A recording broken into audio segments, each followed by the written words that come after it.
메소포타미아에서는요, 이 땅 위의 모든 것이 하늘에 있는 완벽한 모델을 그냥 본뜬 거라고 믿었대요. 이거 정말 놀랍지 않나요? 네, 그렇죠. 심지어 도시들조차 특정 별자리에 그 원형을 두고 있다고 생각했고요.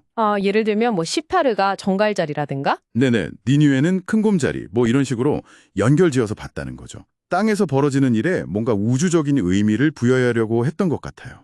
그렇죠. 굉장히 상징적인 세계관이죠. 오늘은 그래서 당신이 보내주신 자료, 특히 그 메소포타미아 종교 3장 발췌문이랑 관련 질문들 있잖아요. 네네. 그걸 바탕으로 고대 메소포타미아인들의 이 종교적 세계관 속으로 한번 깊이 들어가 보려고 합니다. 좋습니다. 뭐 하늘의 모델 개념부터 시작해서 대홍수 신화, 또 신과 인간의 관계, 그리고 운명을 어떻게 봤는지 이런 핵심적인 내용들 위주로요. 자, 한번 파헤쳐 볼까요? 네, 기대되네요. 그럼 아까 잠깐 얘기했던 것처럼 메소포타미아 사람들은 도시나 왕권 같은 거 있잖아요. 네. 지상의 중요한 것들, 이런 것들이 다 하늘에 이미 존재하는 어떤 초월적인 모델, 그걸 그냥 따라한 거라고 믿었다는 거죠. 네. 왕관이나 왕좌 같은 왕권의 상징물들도 마찬가지고요. 맞아요.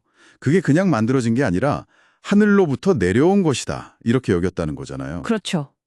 이건 뭐랄까 인간의 행동이 어떤 신성한 원형, 이미 정해진 틀을 반복하는 거라는 아주 오래된 믿음하고 연결돼요. 종교학자 엘리아데는 이걸 플라톤의 이데아론하고 비슷하다고 보기도 했다면서요. 네, 그런 해석이 있죠.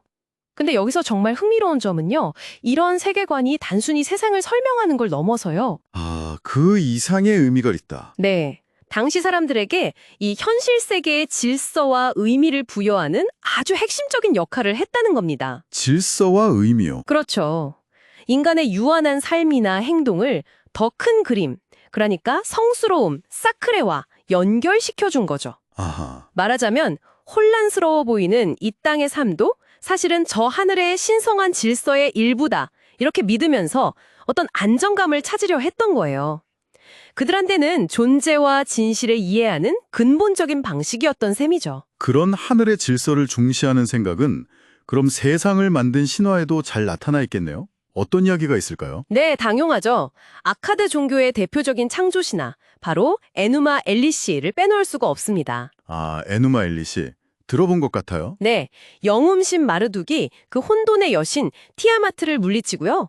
그 몸으로 하늘과 땅을 만들면서 우주의 질서를 세우는 그런 이야기입니다. 혼돈을 물리치고 질서를 세운다. 네, 근데 여기서 중요한 건 우주가 그냥 짠! 하고 완전 무결하게 생긴 게 아니라는 거예요. 그래요? 네, 원초적인 혼돈, 즉 티아마트라는 그 진료하고 신의 창조 의지, 마르둑의 힘이 뭐랄까 뒤섞여 있는 이중적인 성격을 갖는다는 거죠. 이중적인 성격이요? 그렇죠.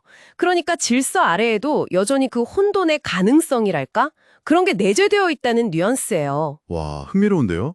그럼 인간은 어떻게 등장하나요? 이 신화에서 인간은 어떤 존재죠?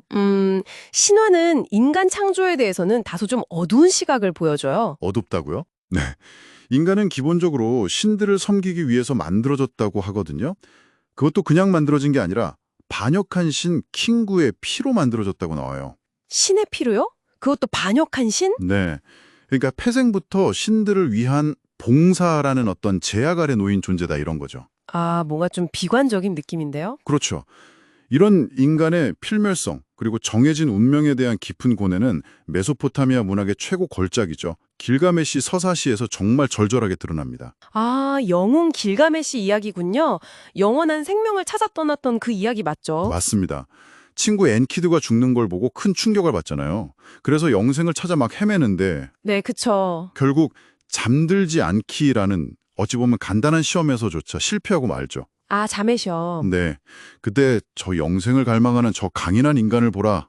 잠이 마치 폭풍처럼 그를 덮쳤구나 하는 약간은 비웃음 섞인 말을 듣게 되고요. 허무하네요. 네, 이 길가메시의 실패는 결국 인간은 죽을 수밖에 없는 유한한 존재다. 신들과는 근본적으로 다르다는 메소포타미아인들의 운명관을 아주 압축적으로 보여주는 거예요. 불멸을 그렇게 갈망하면서도 결국 자신의 한계를 받아들여야만 한다는 어떤 비극적인 인식이 깔려 있는 거죠. 영생은 실패했지만 혹시 뭐 다른 방식의 희망이나 새로운 시작 이런 건 없었을까요? 예를 들면 파괴 뒤에 오는 새로움 같은 거요? 그거 좋은 질문이신데요. 메소포타미아 신화에는 세계의 종말을 상징하는 그 대홍수 이야기도 등장합니다. 대홍수요? 네, 근데 이게 단순히 그냥 파괴나 징벌만을 의미하는 게 아니에요. 낡은 세계가 사라지고 새로운 창조가 이루어지기 위한 뭐랄까 우주적인 리셋의 필요성을 보여주는 거죠. 아, 리셋. 새로운 시작을 위한 파괴군요. 그렇죠. 이런 순환과 갱신의 개념은 바빌로니아의 신년 축제 아키투에서도 아주 극적으로 나타났어요. 아키투 축제요? 네, 거기서 왕이 공개적으로 막 굴욕을 당했다가 다시 권위를 회복하는 의례를 치르거든요. 왕이 굴욕을요? 네, 그걸 통해서 혼돈을 거쳐서 질서가 다시 창조되는 과정을 매년 상징적으로 재현했던 겁니다. 와, 왕이 그런 역할을 했다니 정말 놀랍네요. 당시 왕은 어떤 존재였길래요? 당시 왕은 신의 아들 혹은 신의 대리인 이런 식으로 여겨졌어요. 신과 인간을 잇는 아주 중요한 중개자였죠. 신과 인간 사이의 다리 역할? 그렇죠. 그래서 왕의 행동 하나하나가 우주의 질서와 직결된다고 믿었어요. 근데 여기서도 또 중요한 건 그렇게 신성하게 여겨지던 왕조차 결국 죽는다는 인간적인 한계, 여기에서는 벗어날 수가 없었다는 점입니다. 아, 왕도 결국은 죽는 인간이다. 네, 이건 또 변화 자체를 혼돈으로 돌아가는 어떤 위험한 것으로 보던 당시의 부동주의, 임모빌리즘적인 사고방식하고도 연결지어 생각해 볼 수 있어요. 부동주의요? 네, 쉽게 말해서 변화는 곧 혼란이니까 현재 이 질서를 잘 지키는 게 최선이다. 이렇게 생각했던 경향이죠. 자, 오늘 이야기 슬슬 정리해 볼까요? 하늘의 완벽한 모델을 땅에서 구현하려 했던 그 세계관부터 시작해서요. 네, 천상의 모델 개념. 그리고 혼돈과 질서가 막 뒤섞인 창조 신화, 또 영생을 갈망했지만 결국 유한성을 받아들여야 했던 길가메시의 여정, 네, 길가메시의 비극이죠. 그리고 파괴와 갱신이 반복되는 우주적인 순환, 그 속에서 왕이 가졌던 역할까지. 정말 메소포타미아 종교의 흥미로운 생각들을 쭉 짚어봤네요. 네. 수천 년 전 메소포타미아 사람들이 이렇게 치열하게 고민했던 생각들은 결국 인간 존재의 의미가 뭘까?